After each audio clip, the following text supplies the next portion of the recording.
Hi friends, ఇప్పుడే కల్కి movie చూసాను. కల్కి 2898 AD.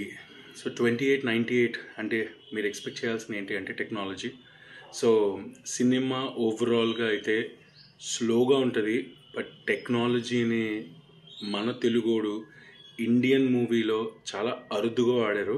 This is the first movie with absolute technology. అయితే ఓవరాల్గా మూవీ ఏంటంటే ఫస్ట్ హాఫ్ కానీ సెకండ్ హాఫ్ కానీ స్లోగా ఉంటుంది. ఓకే, బట్ క్లైమాక్స్ మాత్రం అల్టిమేట్. అసలు అంటే మధ్యలో హింట్స్ ఇచ్చినా కానీ క్లైమాక్స్లో మాత్రం మనం అంత ఎక్స్పెక్ట్ చేయలేం.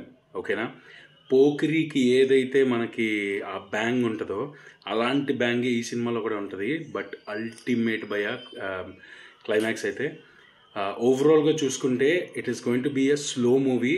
సో హై ఎక్స్పెక్టేషన్స్కి వెళ్ళొద్దు, నార్మల్గా వెళ్ళి చూడండి, యూ విల్ ఎంజాయ్.